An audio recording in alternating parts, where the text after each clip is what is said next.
नमस्कार, मैं हूं रवि तिवारी। आप देखना शुरू कर चुके हैं लोकल टीवी छत्तीसगढ़। गरियाबंद जिले की आज की बड़ी और महत्वपूर्ण प्रशासनिक खबरों के साथ एक बार फिर मैं लोकल टीवी के दर्शकों के पास पहुंचा हूं। आज के इस खास न्यूज बुलेटिन में बात होगी कलेक्टर के महत्वपूर्ण निर्देशों से लेकर महिलाओं के स्वरोजगार और विद्यार्थियों के लिए जरूरी छात्रवृत्ति से जुड़ी खबरों तक।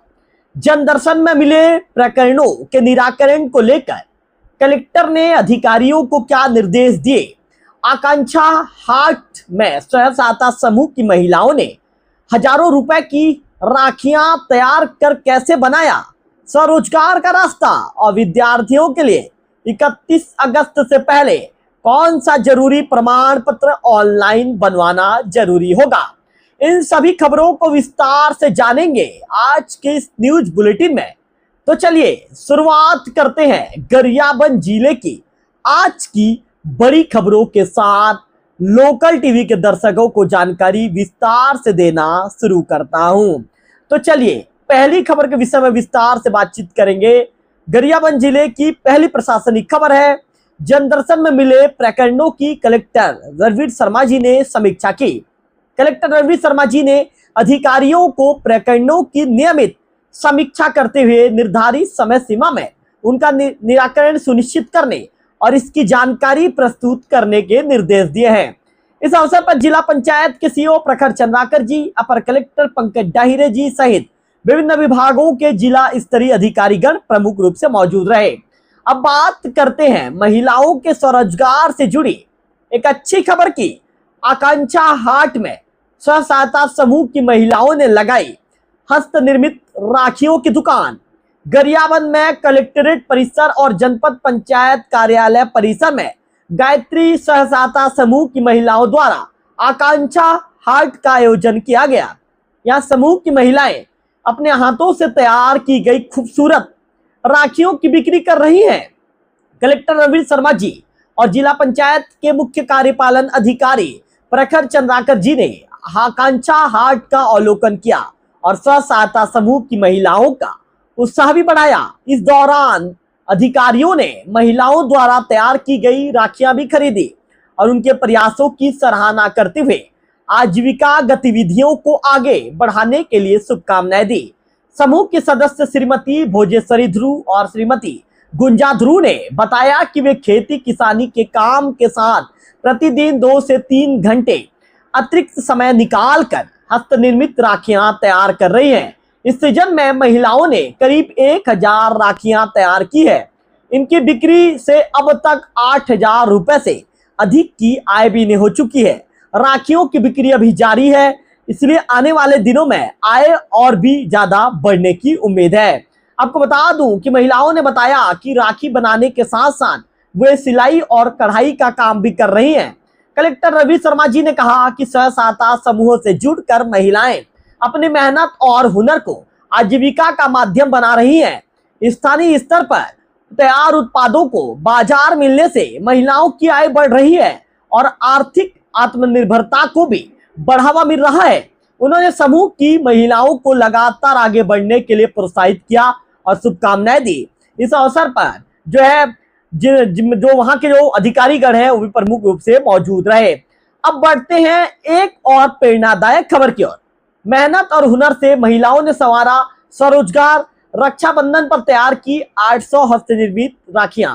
फिंगेश्वर विकासखंड के ग्राम पंचायत रोहिणा क्यासिल ग्राम सेमराडी की जय मां घटारानी स्व सहायता समूह की महिलाएं अपने मेहनत और हुनर से स्वरोजगार की नई मिसाल पेश कर रही हैं।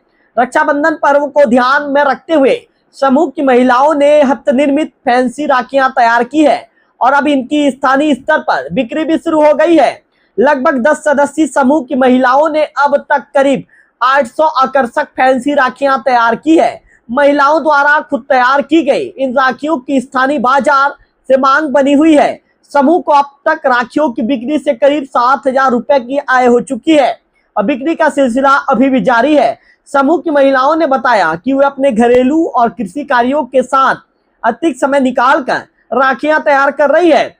हस्तनिर्मित राखियों के निर्माण से उन्हें अपनी कला और हुनर को बाजार तक पहुंचाने का अवसर मिला है। महिलाओं का कहना है स्व सहायता समूह से जुड़ने के बाद उन्हें सामूहिक रूप से आजीविका गतिविधियां संचालित करने और अपनी आर्थिक स्थिति मजबूत करने की प्रेरणा मिली है। जय मां घटारानी स्व सहायता समूह की अध्यक्ष श्रीमती कोयल साहू हैं।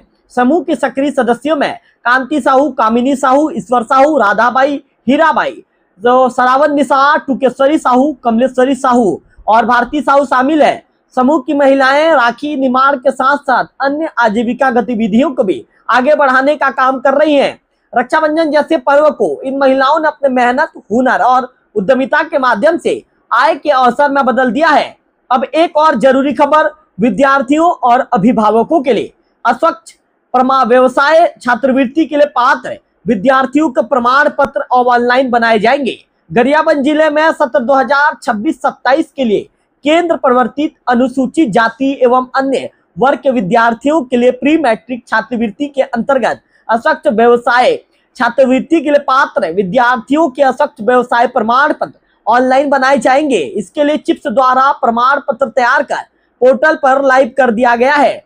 जिला शिक्षा अधिकारी ने बताया कि कक्षा 1 से 10वीं तक के पात्र विद्यार्थियों को निर्धारित प्रारूप में प्रमाण पत्र 10 रुपए के स्टाम्प पर शपथ पत्र और आवश्यक दस्तावेजों के साथ, मैं आपको बताना चाहूंगा कि जो ये डॉक्यूमेंट है इन्हें कंप्लीट जो है आपको बता दूं कि जैसे बताया है कि 10 रुपए के स्टाम्प प्रमाण के साथ शपथ पत्र और आवश्यक दस्तावेजों के साथ आवेदन करना होगा। प्रमाण पत्र पर सरपंच या पार्षद और पटवारी के हस्ताक्षर के बाद इसे ऑनलाइन किया जाएगा। आवेदन की प्रक्रिया अनुविभागीय अधिकारी और तहसील कार्यालय के लोक सेवा केंद्र के माध्यम से की जा सकती है। सभी पात्र विद्यार्थियों से अपील की गई है कि वे अस्वच्छ व्यवसाय प्रमाण पत्र 31 अगस्त 2026 से पहले ऑनलाइन बनवाना सुनिश्चित करें, क्योंकि सितंबर माह से छात्रवृत्ति पोर्टल पर विद्यार्थियों का पंजीयन और सत्यापन शुरू किया जाना है। इसलिए पात्र विद्यार्थी और उनके अभिभावक समय सीमा का विशेष ध्यान रखें ताकि छात्रवृत्ति प्रक्रिया में किसी भी तरह की परेशानी ना हो। तो ये थी गरियाबंद जिले की आज की प्रमुख खबरें।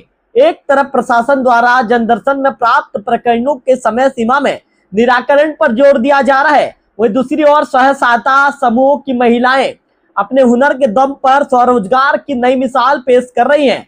अब विद्यार्थियों के लिए अस्वच्छ व्यवसाय छात्रवृत्ति से जुड़े प्रमाण पत्र ऑनलाइन बनाने की प्रक्रिया शुरू कर दी गई है। ऐसे ही गरियाबंद जिले की महत्वपूर्ण स्थानीय खबर से जुड़े रहने के लिए लोकल टीवी छत्तीसगढ़ सब्सक्राइब कीजिए, वीडियो को लाइक कीजिए, अपने दोस्तों के साथ शेयर कीजिए। और आपको बता दूं कि अब हर रोज गरियाबंद में जो है प्रशासनिक खबरें अब आपको एक क्लिक में मिलेंगी। गरियाबंद में प्रशासन क्या काम चल रहा है, कलेक्टर साहब ने बैठक में क्या निर्देश दिए, बैठक के दौरान क्या डिसीजन लिया गया, तमाम तरह की खबरें अब आपको लोकल टीवी छत्तीसगढ़ में एक क्लिक में पूरे गरियाबंद के प्रशासन का खबर भी देखने को मिलेगा। फिलहाल इस वीडियो में इतना ही, अगले वीडियो में फिर होगी आपसे मुलाकात, तब तक बने रहिए लोकल टीवी छत्तीसगढ़ के साथ।